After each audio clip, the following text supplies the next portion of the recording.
Kembali lagi di Cerita Cinta Channel. Jangan lupa like, comment, and subscribe ya. Terima kasih. Abbas pun masuk kamar mandi. Ia memilih mandi untuk mendinginkan hasratnya yang sedang membara. Mendengar suara shower di kamar mandi, Meli menyingkap selimut yang menutupi tubuhnya. Ia heran, tadi Abbas kan udah mandi. Mengapa suaminya mandi lagi tengah malam begini? Meli nggak tahu, Abbas lagi mencoba pendinginan. Ia lagi mencoba menurunkan temperatur badannya yang terasa panas akibat hasrat yang panas menggelora. Meli berjalan mendekati pintu kamar mandi. Abbas, Abbas, panggil Meli tanpa ada sahutan dari dalam. Abbas, Abbas sayang, ngapain kamu di dalam? Jangan mandi malam-malam, kata orang nggak bagus di badan, teriak Meli. Orang yang di dalam sengaja tidak menjawab. Ia sedikit bete sama Meli dan sekarang ia akan ngerjain istrinya itu. Salah sendiri pelit, batin Abbas. Tidak mendapat sahutan dari dalam, Meli mencoba membuka kamar mandi yang ternyata tidak dikunci oleh Abbas. Dari sini Meli sudah mulai merasa curiga dengan sang suami. Dugaan Meli tidak meleset. Baru beberapa langkah masuk kamar mandi, Abbas sudah menangkap dirinya. Ia seperti anak kelinci yang diterkam oleh macan buas. Meli sampai dibuat kaget dan terheran-heran dengan kelakuan sang suami. Ia tidak habis pikir dengan ide-ide gila Abbas. Selanjutnya Meli dibuat jejeritan gak karuan karena Abbas membuka handuk yang ia pakai tepat di depannya. Abbas yang menyaksikan Meli histeris setengah konyol memilih memakai handuknya kembali. Abbas kembali layu. Dalam hatinya, tamat sudah untuk hari ini. Bergadang yang sia-sia. Suasana hening sedang tercipta saat ini. Tragedi di dalam kamar mandi menjadi penyebab utamanya. Meli merasa bersalah campur ngilu. Ini semua gara-gara Abbas yang telah merusak matanya yang suci. Ia tidak menyangka Abbas melakukan aksi yang ia anggap cukup gila dan memalukan. Sementara Abbas tidak merasa bersalah sama sekali, ia malah merasa lebih tertantang. Tapi karena malam ini benar-benar malam yang penuh drama, Abbas dengan terpaksa akan mencoba kembali menjalankan aksinya di malam yang lainnya. Malam ini cukup diisi tidur sampai pagi, benar-benar hanya tidur tanpa aktivitas pendukung yang lain. Malam ini kamu bebas merdeka, Mel, tapi tidak untuk malam-malam berikutnya. Janji Abbas dalam hati, lebih tepatnya janji yang mengancam keselamatan jiwa raga Meli pastinya. Sinar matahari telah memaksa masuk lewat celah-celah gorden jendela kamar hotel Abbas. Keduanya masih terlelap di balik selimut tebal yang menutupi tubuh Abbas serta Meli. Masih terlelap akibat drama semalam. Kini keduanya enggan untuk bangun. Namun suara ketukan kamar tiba-tiba mengusik tidur mereka. Abbas dan Meli membuka mata bersamaan saat ketukan pintu iramanya semakin cepat dan keras. Siapa sih yang mengganggu pagi harinya pengantin baru ini? Ternyata di luar sana ada Mama Abbas. Mama mencoba membangunkan putranya. Aduh Mama, mengapa mengganggu tidur pengantin baru? Bukannya karena apa-apa, Mama terpaksa membangunkan putranya karena ada urusan yang mendesak. Terlihat dari raut wajah Mama, menyimpan rasa marah, sedih, dan kecewa. Usut punya usut, ternyata Mama mendapat sebuah pesan video. Sebuah video yang di dalamnya terdapat gambar Meli dan Abbas. Itu adalah video yang sengaja dikirim oleh Bima untuk meneror keluarga mereka. Bima merasa kecolongan karena Abbas memutuskan menikahi gadis yang ada dalam video tersebut.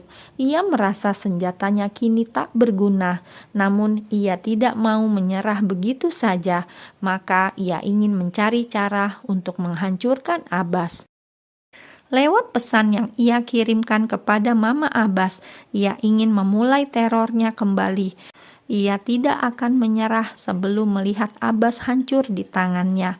Kembali ke Hotel Aston tempat Mama Abbas dan Abbas menginap beberapa hari ini, Mama masih nampak marah, gusar dan kecewa dengan Melly dan Abbas. Ia terlihat mengetuk pintu dengan sedikit emosional.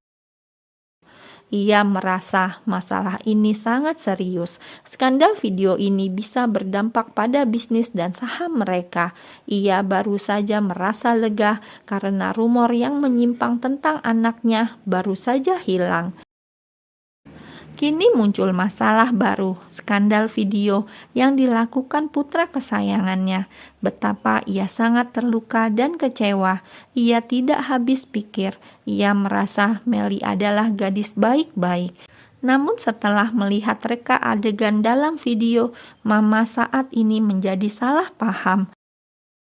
Baru kemarin ia memuja-muja anak mantunya. Sekarang perasaan itu berubah 180 derajat. Ia merasa Melly sengaja menjebak putranya. Ia beranggapan Melly hanya mengincar kekayaan keluarga mereka. Kali ini, Mama benar-benar salah paham terhadap anak menantunya itu. Seperti yang diketahui, video itu adalah hasil jebakan Bima yang semula mengincar Abbas. Ia ingin membalas dendam. Karena pintu tak kunjung dibuka dari dalam, Mama memutuskan meninggalkan kamar keduanya. Kini, Mama kembali ke dalam kamarnya sendiri. Ia sedang berkemas-kemas. Saat ini akan kembali ke ibu kota. Mama yang kalut sedang berpikir dengan keras. Ia kemudian menelpon beberapa orang. Ia menugaskan orang suruhannya untuk mencari peneror dan mencari kebenaran yang sesungguhnya. Meski ia tampak marah, namun besar harapannya bahwa ia yang salah. Rasanya ia belum siap untuk berkali-kali kecewa. Ketika dikecewakan Evi, cukup membuat harga dirinya terinjak-injak di depan halayak ramai. Dan saat ini tidak siap bila Melly juga harus mengecewakannya. Ini karena ia sudah terlanjur sayang kepada menantu barunya itu. Beralih ke kamar pasangan pengantin baru. Melly kini telah mandi. Ia sudah bangun sebelum Abbas. Selesai mandi, ia mencoba membangunkan suaminya. "Abbas, ayo bangun, hari sudah siang nih," digoyang-goyangnya pundak sang suami. "Aku masih ngantuk banget, Mel. Bentar lagi ya," ia menjawab sambil mempererat pelukan pada gulingnya. "Ayo bangun dong, atau kita nanti bakal ketinggalan pesawat." Melly mencoba memberi pengertian. Rencananya sore ini mereka akan balik ke ibu kota. Iya, sini dulu dong." Abbas meminta Melly duduk di samping ranjangnya. "Ini, ayo mandi, cepet." Bukannya mendekat ke suami, Melly malah memberikan handuk agar Abbas langsung mandi. Iya, Abbas langsung bangkit dan memberi kecupan di pipi Melly. Kecupan selamat pagi. Abbas kini telah siap, sudah tampak ganteng dan cool. Siapa yang melihatnya pasti ngantri jadi pacar atau malah ngantri jadi istri kedua. Haduh, jangan sampai, karena ia harus melewati Melly terlebih dahulu. Melly dengan dress warna biru toska tampak cantik dan dewasa. Biasanya ia memakai warna merah muda atau merah jambu, menandakan sifat dan aura jiwa mudanya. Kini ia mulai menyesuaikan diri dengan Abbas. Ia tidak ingin terlihat seperti anak kecil. Salah-salah orang-orang menganggap dirinya sebagai adik atau keponakan dari suaminya. Ini karena usia yang terpaut sangat jauh. Namun kalau dilihat dari tampangnya, wajah Abbas cukup awet muda, tidak terlihat seperti umurnya. Ia masih cukup pantas untuk bersanding dengan istrinya. Melly hanya terpaku pada sebuah angka. Padahal angka bukanlah sebuah masalah. Lagi pula paras Abbas yang sangat rupawan tidak begitu terpengaruh pada usia. Ia seperti Dracula yang awet muda karena menghisap darah. Lamunan Meli buyar ketika Abbas menyentuh bahunya. Abbas mengajak Meli bersiap-siap. Mereka akan pergi ke rumah kedua orang tua Meli. Keduanya hendak berpamitan. Meli dan Abbas akan kembali ke ibu kota. Oleh karena itu, mereka akan berpamitan terlebih dahulu. Setelah berpamitan pada papa, mama, dan keluarga besarnya, nampak papa mama berat hati melepaskan kepergian Meli. Nampak bulir air mata di sudut kedua mata mama dan papa Meli. Mereka berpelukan untuk waktu yang cukup lama. Begitu acara pamitan selesai, Abbas dan Meli keluar dari kediaman orang tua Meli. Abbas mengendarai mobilnya dengan lambat dan santai. Ia merasa suasana hati Meli yang sedang melo akibat perpisahan barusan. Abbas memberikan ruang bagi Meli untuk menikmati kesenduannya. Abbas memilih duduk manis dan tidak mencari gara-gara seperti biasanya. Ia merasa saat ini kurang tepat untuk menjahili sang istri. Di sebuah bandara, suasana ramai dan antri tergambar jelas di sana. Meli dan Abbas kini telah siap kembali ke ibu kota setelah melewati segala macam prosesi pernikahan yang cukup panjang. Saat ini keduanya harus balik dan menjalankan aktivitas seperti biasa. Abbas dengan kegiatan di kantornya dan Meli dengan wedding organizer-nya. Semua kembali menjalankan aktivitas masing-masing, namun dengan status yang tidak sama pastinya. Mereka sekarang kembali sebagai pasangan suami istri.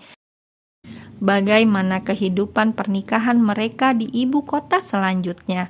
Biarlah waktu yang menjawab.